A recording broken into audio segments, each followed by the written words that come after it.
vestibular. Queria chamar o Dr. Carlos Franco, ele é doutor em administração. Que chique, hein, doutor? Tudo bem, Renata? Tudo bom, senhor?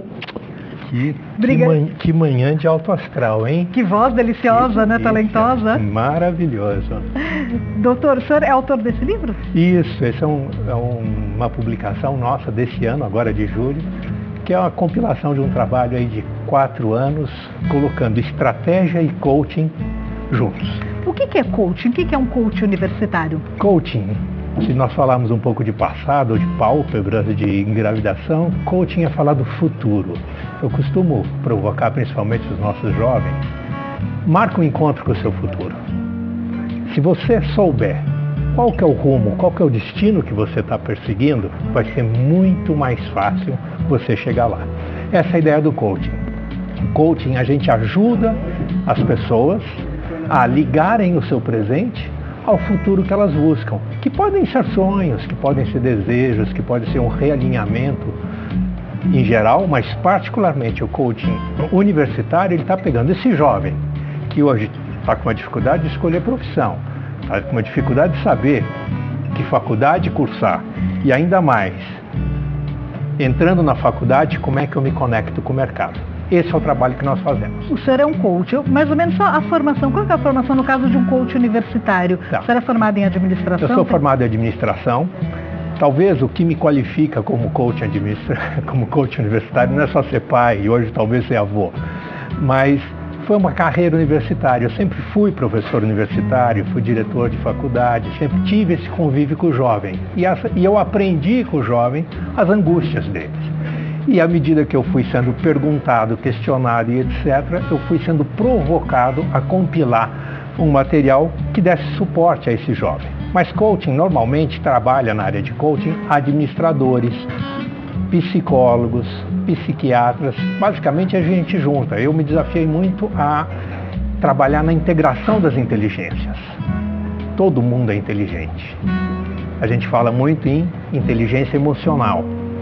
Mas a gente fala muito também em inteligências múltiplas, não é só QI. Todo mundo, se a gente olhar aqui, não precisa nem perguntar. Há uma enorme inteligência musical. Eu não tenho essa inteligência, mas vocês têm. Então há uma diversidade. Dos 7 bilhões de pessoas que existem no mundo, todas são combinações diferentes. O segredo é descobrir qual é a sua inteligência. Qual que é a sua identidade. Aí o senhor falou, mas com tanta informação, esse jovem tem acesso à internet, um monte de informação, como é que ele consegue, no meio desse turbilhão de informação, descobrir essa identidade? É esse o ponto que nós estamos, né? Hoje a informação é abundante e barata. Difícil e nós estamos falando que nós estamos na era do conhecimento, é achar a informação certa. O trabalho do coaching é muito isso, andar com o jovem, não é só orientar, é andar com ele. Normalmente o trabalho de coaching é um trabalho de 10 semanas aproximadamente. Se a gente falar coaching para vestibular ou coaching universitário, nós estamos falando daqui até novembro, né? Que acontecem as primeiras provas da FUVEST, que acontecem as provas do Enem, que acontecem as provas dos principais vestibulares do Brasil todo.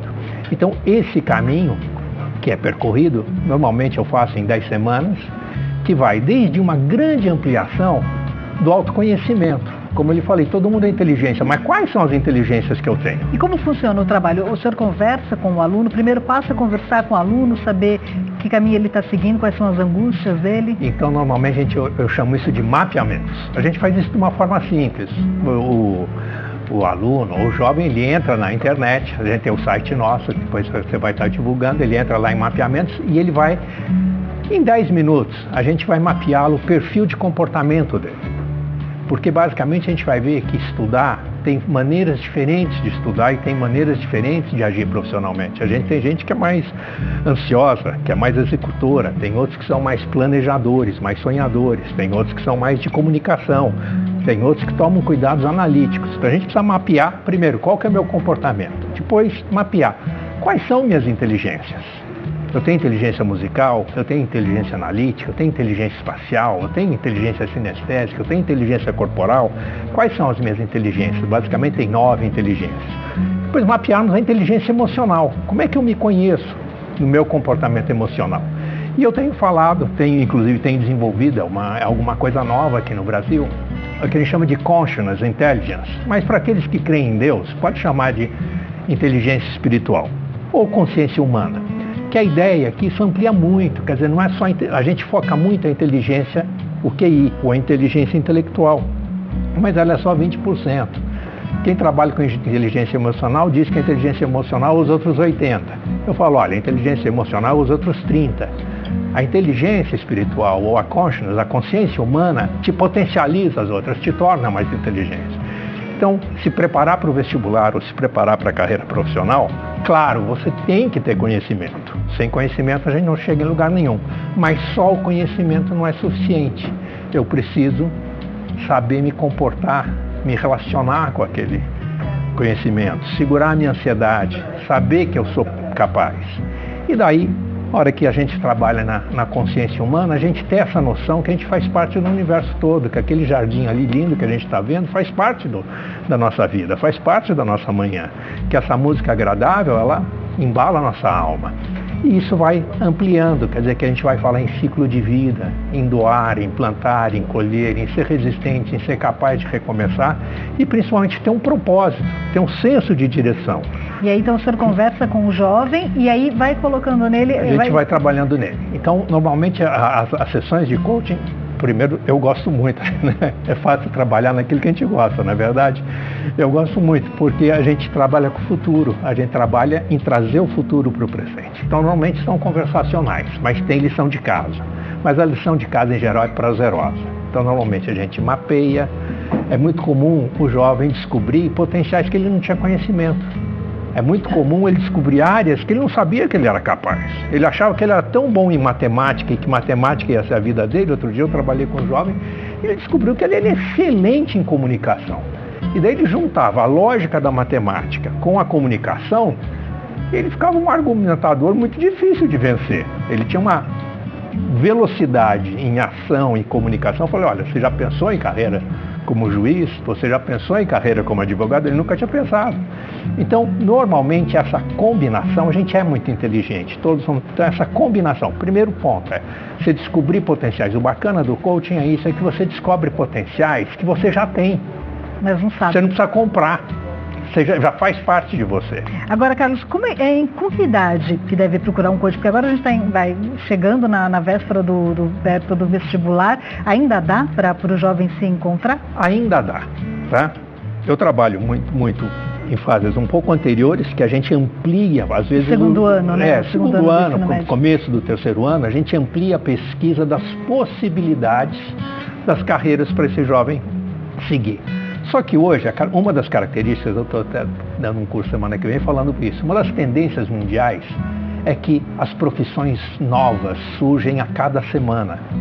As nossas profissões vão ser antigas, né? Aquele tempo que ou a gente era médico, ou era engenheiro, ou era advogado, passou, né? Aquela música é passado, né? Isso já ficou para trás.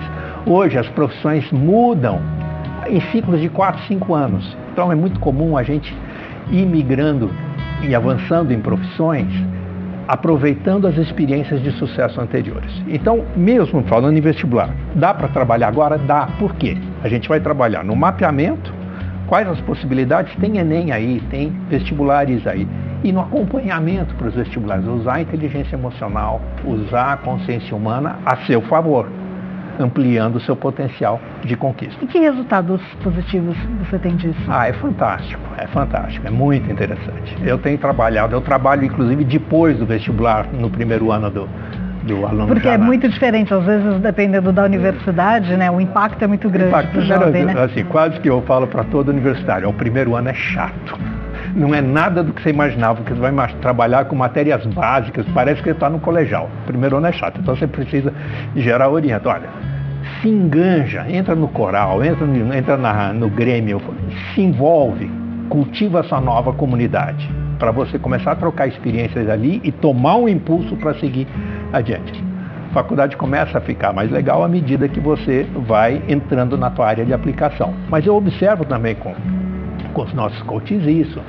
Entra no primeiro ano, eu dou uma lição de casa para eles, que eles falam, não é possível que você vai fazer. Eu falei, faz o seguinte, vai lá na secretaria da tua faculdade e pede a matriz curricular até o último semestre. Vamos estudar essa matriz curricular. quais são as matérias que você vai fazer e principalmente você se planeja. Por quê? Porque esses conteúdos que acontecem ao longo da faculdade, eles vão ser muito úteis na vida inteira. Eu me lembro quando eu fiz graduação, tinha aula de estatística. Embora eu fosse bom aluno, eu achava a coisa mais inútil, mais chata do mundo. Eu fui ver que estatística é importante no meu doutorado, quando eu comecei a trabalhar pesquisa de mercado. Então, como é que a gente trabalha correlações? E hoje é muito importante. Então, a ideia de você se antecipar, estudar a tua matriz curricular é justamente achar aplicabilidade nas coisas. E ao longo do curso, você ir estagiando, aprendendo, indo para o mercado e vendo aplicações. Você potencializa muito o seu potencial de aprendizado e potencial de realização. Na verdade, você não vai esperar se formar para entrar no mercado. Você já vai entrando no mercado. Muitas vezes a gente tem aí alunos que são empreendedores, que começam a criar coisas enquanto estão na faculdade. E quanto tempo dura uma sessão de coaching? 1 hora por Normalmente dia? A gente trabalha em torno de 1 hora, 1 hora e 15. Por dia? Uma vez por semana? Uma por semana. Tá? Porque normalmente é o seguinte... A sessão de coaching eu tenho que trabalhar com você, ampliou, eu tenho que te dar uma lição de casa. Você tem que conviver com essa tua experiência, senti-la, ampliá-la, ir a campo, fazer um 360 graus, conversar um pouco com as pessoas para ver, checar aquelas impressões. E o trabalho do coaching ele é muito um trabalho de perguntas, não é um trabalho de mentoreamento. É um trabalho... E como é que você faz com um adolescente que é mais fechado, mais retraído? Então, a gente precisa aprender, né? Normalmente eu tenho que, nas primeiras sessões, a primeira sessão, quando a gente faz essa grande ampliação, e quando a gente mapeia o comportamento, eu sei que se eu tiver com um jovem que é executor, ele é rápido. Então minha forma de trabalhar com ele é muito mais dar tarefas para ele e deixar ele fazer. Para um sonhador, se eu der muita tarefa deixar ele fazer, ele vai sonhar, mas não vai executar. Então eu tenho que trabalhar mais em tarefas que ele me traga conteúdos dos sonhos dele para a gente estimular. Entendi. Se ele for muito de comunicação, ele comunica muito, comunica bem, mas não realiza. Então a forma que a gente vai trabalhar, então são diferentes formas, tá? Normalmente é isso, mas é importante, à medida que a gente conhece, e o próprio jovem conhece, o processo do coaching é um processo que normalmente ele gera entusiasmo. A gente se encontrar conosco mesmo é legal. Normalmente essa descoberta dos potenciais motiva as pessoas. Ele pode achar chato no princípio, né, essa invasão, mas depois com o tempo ele vai entendendo. Ele se autoalimenta, né? Então, é claro, você fala, todo processo tem sucesso? Algum não, mas a grande maioria, e principalmente trabalhando com jovens, é muito entusiasmante. E é uma vez por semana durante quanto tempo, mais ou menos? Normalmente eu trabalho com 10 sessões, com 10 semanas. Às vezes por causa de um feriado, alguma coisa, isso chega a 3 meses. Mas normalmente em 2 meses e meio, a gente trabalha num ritmo de 1 sessão por semana. É muito comum fazer essas sessões por Skype, quando é possível. A gente faz presencial, mas não há prejuízo nenhum em fazer Skype, porque é online. É uma conversa. É uma conversa, como nós estamos conversando aqui. Tem tarefas. Semana que vem eu volto com aquelas tarefas, a gente conecta, vê como é que as coisas andaram. Né? E normalmente essas tarefas, quando eu dou para o meu coach ou para o jovem, quer dizer, ele vai a campo. Então é muito comum, quando a gente está falando de profissões, eu ajudo ele a achar lá no local dele profissionais referência e para que ele possa conversar. Então, você quer ser médico? Tá bom, vamos marcar um dia, você passar um dia lá num centro médico, num centro clínico, ver como é que é. Eu desmaio, né, quando vejo sangue. Então, não seria por aí. Mas essa ideia de você entrar no ambiente de trabalho, né? E seja lá em qual área for. Preparei uma campanha para você, viu, Renata? Ah, é? Preparei. Se eu posso falar aqui? Pode. Tá bom. Pessoal, se entrar no site, no futurei.com.br, é só se preencher lá nome e contato, nós vamos entrar em contato com vocês. Então a gente está mexendo não só em preço, a gente vai fazer uma oferta especial para vocês, mas a gente vai estar bonificando com o acompanhamento vestibular e esse mentoreamento para o semestre que vem, quando você já estiver na faculdade. Legal, fica aí a dica para quem quiser participar. E com relação à qualidade, como é que um pai, uma mãe pode ter certeza? Porque a gente ouve muito falar, você olha nas redes sociais, eu sou coach, eu sou influenciador digital, como ter certeza de que esse profissional vai realmente ajudar meu filho? É importante. Na verdade, o público do coaching universitário são 2, né? São os pais e os jovens. Né? Então a gente tem que trabalhar com os dois, são 2 perfis diferentes. Mas uma forma é referência, né? Uma forma é referência. Nós estamos numa era que fala, poxa, porque eu sou doutor, eu sou bom. As informações, o conhecimento andam tão rápido, né? Então, a referência é muito bom. Uma das referendadoras boas é o IFC, é o International Federation Coaching. É verificar se o coaching é afiliado ao IFC de alguma maneira, ou se segue o padrão ético do IFC, que é uma organização mundial de coaching. Ela é uma ONG, ela não é... Então é uma referência também. Mas sempre a indicação é um bom caminho. Tá? Tá bom, obrigada aí pelas informações. Você quer deixar os seus contatos? Claro, pelo WhatsApp, é o 19 981 340004, ou o site, né, o www.futurei.com.br. A ideia de Futurei é justamente o encontro com o futuro. Espero ver um futuro bom, né? É claro. Obrigada, Carlos. Obrigada pela participação. Prazer estar com você.